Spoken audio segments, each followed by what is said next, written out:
Quienes no les hayan devuelto sus boletos, que nos contacten y de inmediato los atendemos. Gracias. Okay, muchas gracias. Buenos días. Gracias. Vamos por acá ahora. Bueno, aquí breves para que... ya vamos.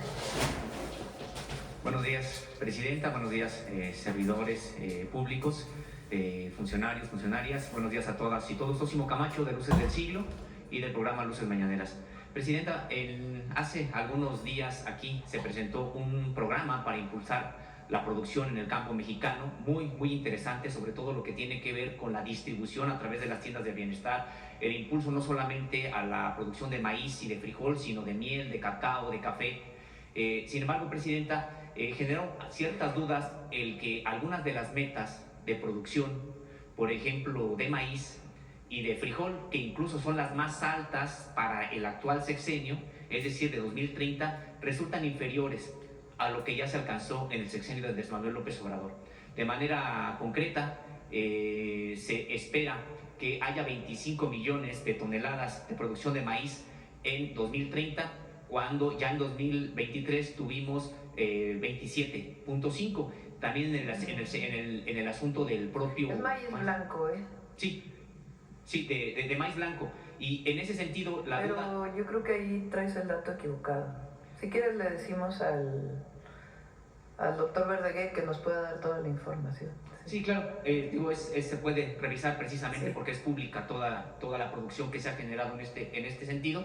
Y el asunto es de que seguimos importando pues de manera muy importante pues tanto maíz como frijol, sobre todo maíz desde Estados Unidos, y eso pues parecería que posterga la intención de generar la autosuficiencia y posteriormente la soberanía alimentaria. Por eso era la duda de preguntarle sobre si con esto considera usted que estamos en vías, en camino precisamente de alcanzar la soberanía y la autosuficiencia.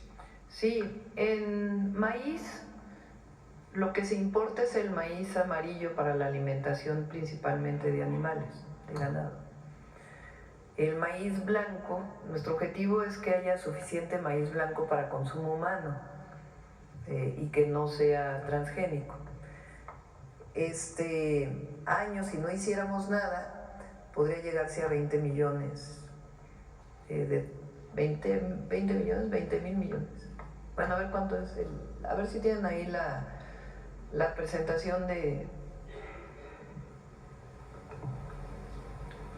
maíz, 21.3 y 25. A ver si les manda lo de los años pasados para que lo podamos ver. De frijol de 730 a 1.2 millones, 1.2 toneladas, 1.2 millones de toneladas, 1.200.000 toneladas. Entonces estamos hablando principalmente de maíz blanco, que somos autosuficientes. Lo que ha pasado es que justamente, a ver si ponen la gráfica que puso Laura cuando informó lo de la sequía, la primera.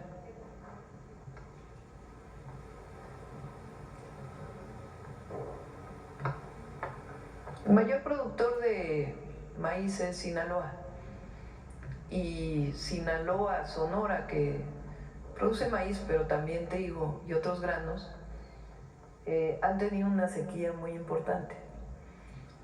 Entonces, si ustedes ven, pues la sequía principalmente está en Sonora, Chihuahua, Coahuila, una parte, Durango, Sinaloa. Entonces, la sequía ha provocado pues una disminución de la producción de maíz. Entonces ahora lo que vamos a hacer es, además de apoyar la tecnificación de todas estas zonas, aumentar la producción de maíz en el sur-sureste de México, porque ahí hay agua. Entonces ahí se va a hacer un programa de riego de temporal, así se llama, que nos permita que zonas muy importantes, particularmente de Tabasco, de Campeche, puedan regresar a producir maíz, que no estaban produciendo maíz. Ahí también se está apoyando ganado y otras opciones, pero la idea es que ahí se produzca maíz. En el caso del frijol, los principales productores de frijol son Zacatecas, por mucho, Durango y Nayarit. Entonces ahí es donde principalmente se va a aumentar la producción, a través también del apoyo a la tecnificación del riego y de semilla mejorada que se va a producir a través de la nueva productora de semilla del bienestar que está ahí en Zacatecas. Doctora Presidenta, y también relacionado con este tema. En frijol sí se importa para consumo humano. Entonces lo que queremos es que el consumo de las personas de maíz blanco y de frijol esté garantizado la autosuficiencia alimentaria, además de otros productos. Leche también vamos a aumentar. Claro. Presidenta, sobre un tema también relacionado con esto y que tiene que ver, por ejemplo, con el glifosato. Bueno, pues ya había un decreto presidencial del sexenio anterior precisamente para prohibir la importación de manera masiva. Preguntarle sobre si esta disposición está vigente y que usted ya había anunciado que no solamente es glifosato, que su administración está comprometida con pues, erradicar todo aquel químico a veces utilizado en la producción agropecuaria, y que se iba a publicar además una lista, hay más, además del propio glifosato, que serían sujetos de restricciones para importarse hacia Sí, si gustan, le pedimos en la siguiente presentación de SADER, la próxima semana, que nos presenten todo lo que tiene que ver con agroquímicos, pesticidas, etc. Sí, Presidenta, y aprovechando que se encuentra también aquí la doctora Edna, yo planteaba hace algunas semanas este asunto de pues, los nuevos terratenientes en este país, que bueno, pues se trata de personajes tanto políticos como empresarios. Hemos, de acuerdo con una identificación del Registro Agrario Nacional, 411 que tienen más de 200,000 hectáreas, algunos de ellos hasta de 6,000 hectáreas de manera individual.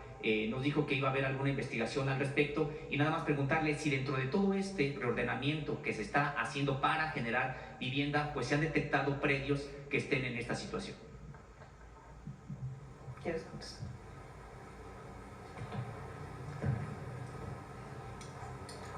Respecto al primer punto, buenas veces, hemos avanzado muchísimo. Efectivamente hay datos que nos muestran lamentable acaparamiento de tierra en distintas zonas.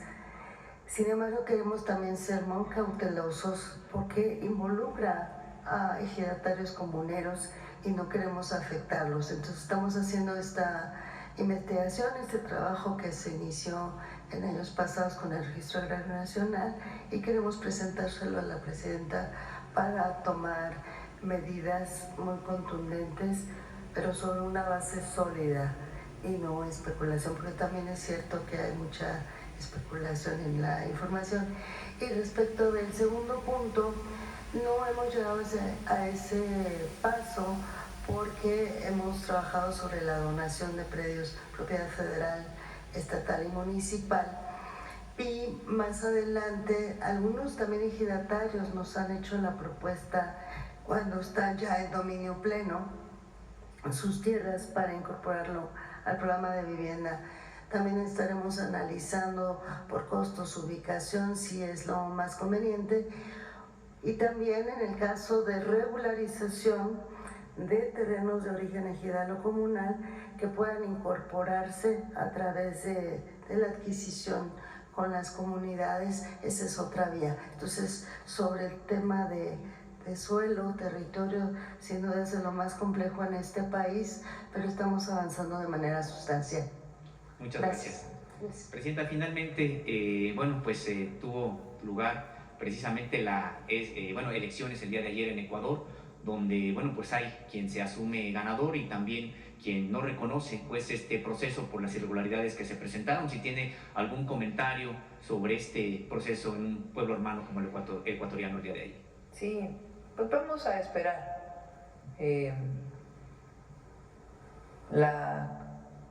Luisa, la candidata, ella no reconoce el triunfo de Novoa, entonces vamos a esperar. Gracias. Sí, a ver acá, no te da. Ya, yo creo que va a ser Muchas gracias. aquí y acá, y ya cerramos por hoy. Porque Presidenta, falta buenos humanismo días. mexicano, el zapatismo. Ajá. Soy Teremora Guillén, corresponsal del canal de las noticias en televisión abierta en Chihuahua y en Baja California. así como a nivel nacional en plataformas digitales. Presidenta, mi primera pregunta es... Acércate al micrófono porque... Bueno, sí.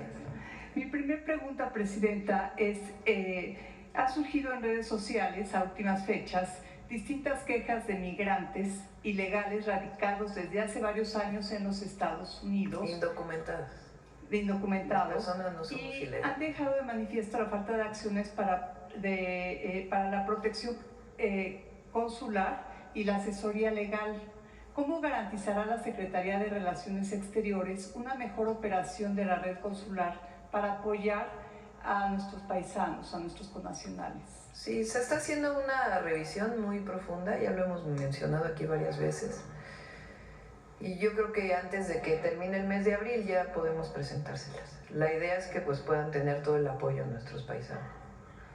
Muy bien, Presidenta. En Ciudad Juárez, Chihuahua, aún se encuentran parados ciudadanos venezolanos, colombianos y cubanos que ante la vigilancia de ambos lados de la frontera no se arriesgan a cruzar a los Estados Unidos. ¿Qué acciones se tienen contempladas para motivarlos a regresar hacia el sur y en particular a sus ciudades de origen? Es permanente el trabajo con ellos por parte de Migración, de Bienestar. También hay albergues especiales que tiene Bienestar, con la idea pues de apoyarles para que puedan regresar a sus países y si no pues ver otras opciones en nuestro país. Presidenta, por último le preguntaría, con la reciente visita que tuvo con la CEO de Citibanamex, hablaron de si México podría adquirir Banamex y cuál sería el futuro del Fondo Cultural Banamex. Todavía están ellos en ese proceso, ya se separaron, Citi de Banamex, y hasta terminar el año todavía están viendo pues sus posibilidades. Hablamos con Citi, ya no hablamos con Banamex. Entonces, pues vamos a ver ellos primero qué opciones están planteando, antes de cualquier cosa. Presidenta, y por último, el secretario de Economía, Marcelo Ebrard, ¿continuará yendo a los Estados Unidos a sostener pláticas? Sí, hay buena comunicación, eso es muy bueno. Estuvo la semana pasada y en Estados Unidos las vacaciones son la siguiente semana, la semana de Pascua. Entonces, esperemos que podamos llegar a un acuerdo pronto. Le agradezco su atención, Presidenta, y si nos escuchó, soy Tere Mora, corresponsal del canal de las noticias en televisión abierta en Chihuahua y en Baja California, así como en plataformas digitales a nivel nacional. Muchas gracias. Gracias. A ver, aquí ya, para cerrar. El último y nos vamos. ¿Qué tal? Muy buenos días a todos y a todas. Juan Hernández de Diario Basta, Tabasco Hoy, Campeche Hoy y Quintana Roo Hoy del Grupo Cantón, lo que no escucho bien. Presidenta, preguntarle cuál es lo importante de esta meta de vivienda que se está, esa nueva meta de vivienda que se está fijando, y en este caso, ¿de qué manera va a impulsar el Plan México? Eso sería esta precisión en el caso de vivienda. Como decía, la vivienda es un derecho, eso es lo primero.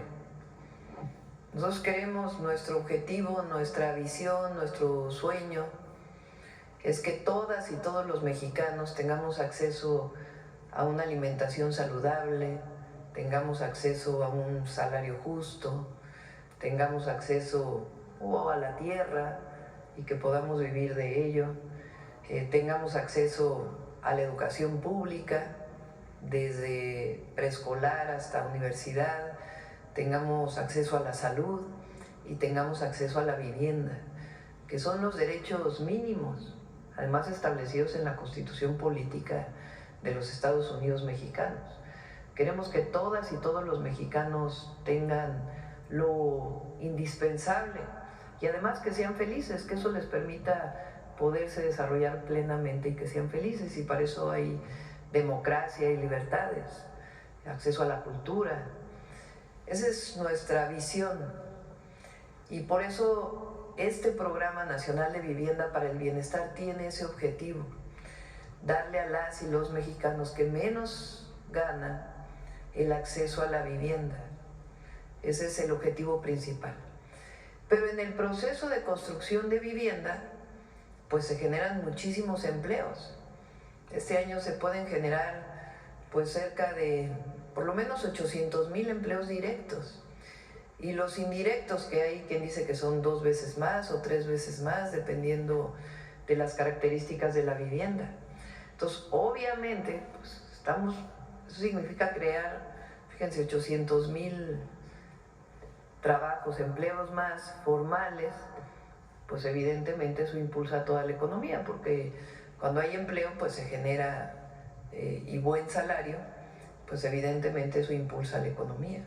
Entonces, por eso tiene que ver con el bienestar, con los derechos del pueblo de México y con el impulso a la economía desde abajo, que siempre ha sido nuestra visión.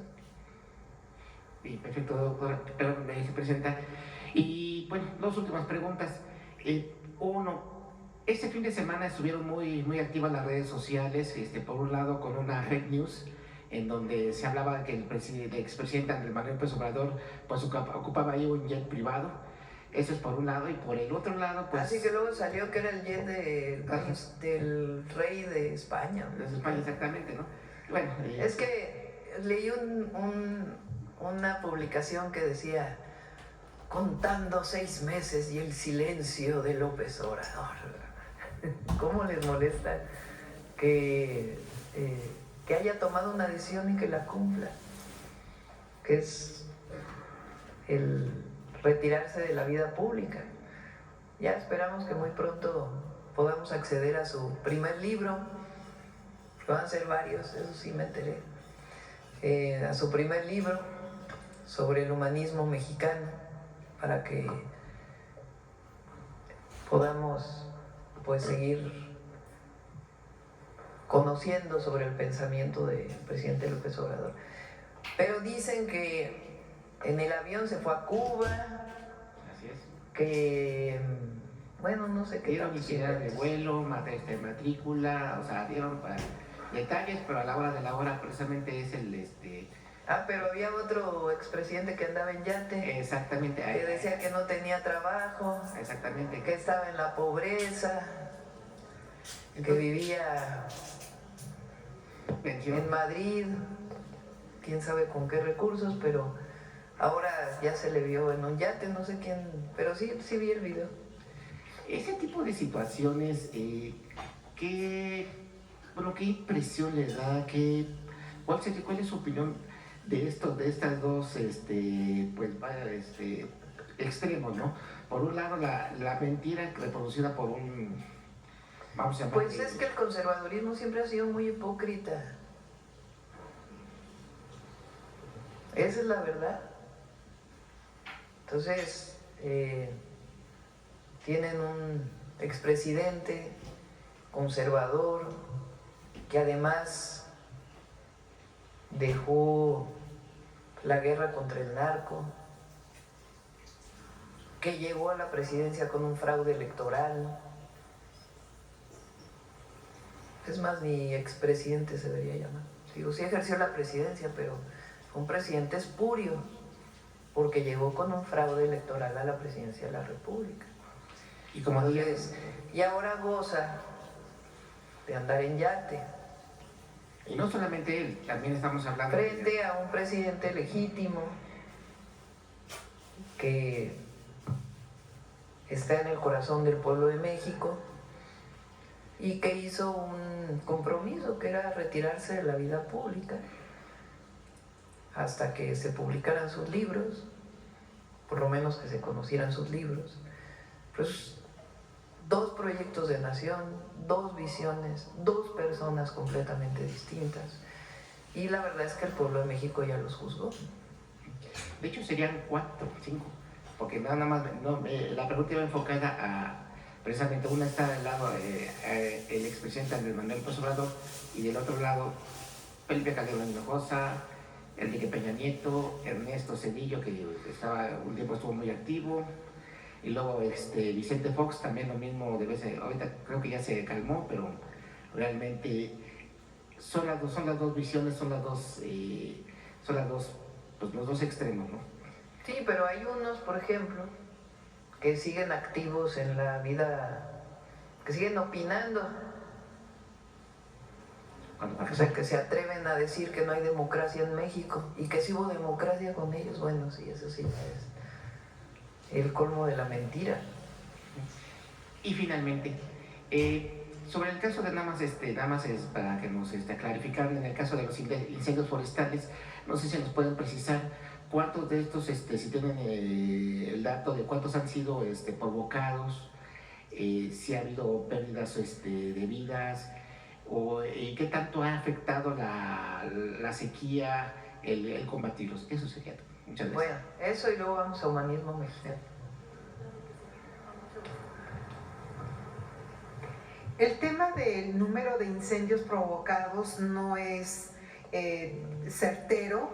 Están haciendo investigaciones en los estados, está muy involucrada la fiscalía porque hay indicios de que algunos han sido provocados, pero no tenemos todavía datos fehacientes y oficiales por parte de las fiscalías de los estados. En cuanto lo tengamos, se dará a conocer, porque sí es muy importante que se den cuenta que se le da seguimiento, de que hay estados que tienen ya incluso hasta cámaras para poder ubicar las causas que provocan los incendios forestales que dañan tanto a la población y a nuestros bosques. ¿Qué otra cosa me dijo? Bueno, no, la población no, afortunadamente también el año pasado, que fue un año también muy grande con incendios activos muy importantes, no tuvimos a la población afectada ni lesionada. Lamentablemente de combatientes sí ha habido afectaciones, ellos están expuestos directamente al fuego y a veces el viento es muy traicionero y sí hemos tenido lamentablemente algunos fallecimientos recientes. En el momento, en este año, son 3 combatientes que han fallecido. Justo el día de ayer, Presidenta, en Oaxaca, uno de nuestros combatientes contratados por la CONAFOR resultó afectado por las llamas. Sí, en efecto, es una de las razones más graves, más alarmantes. Todo el material combustible, es decir, la vegetación es muy seca y pues esto nos afecta directamente, los incendios se prenden más fácilmente. Sí afecta mucho el que haya sequía y que tengamos poca precipitación en lo que va del año. Lo que comentaba en un principio. Gracias.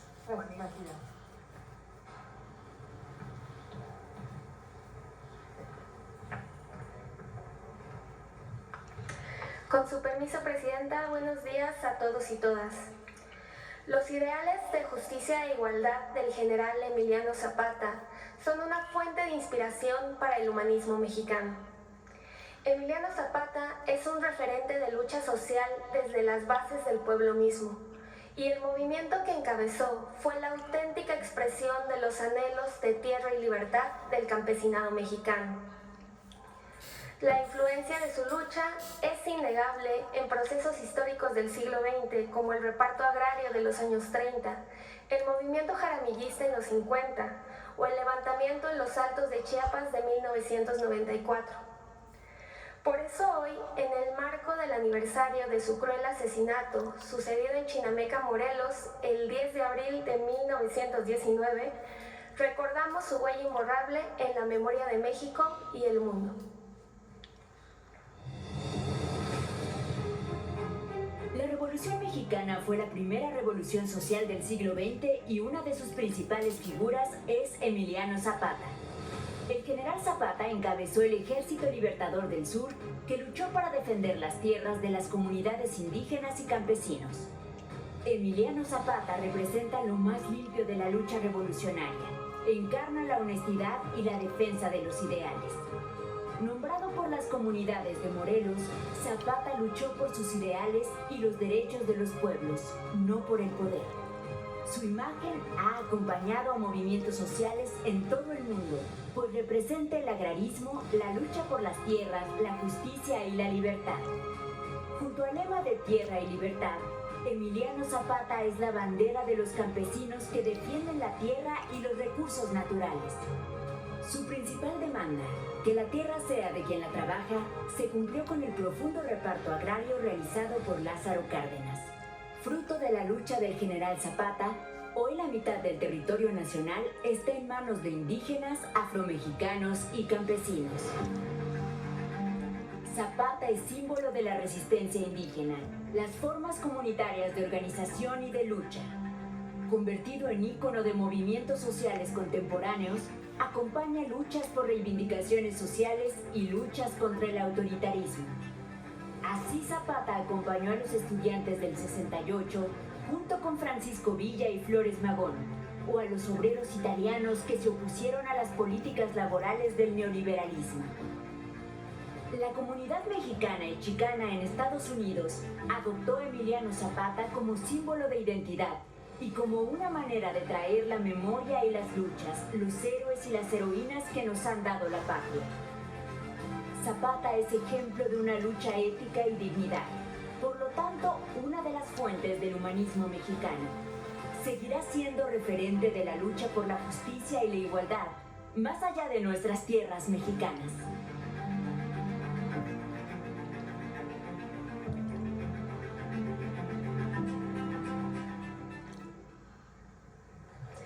Zapata ha trascendido como símbolo de la defensa de la tierra y la organización comunitaria, y ello lo coloca entre los grandes luchadores sociales del mundo entero. Muchas gracias, nos vemos la próxima semana con otra cápsula de Humanismo Mexicano. Nos vemos.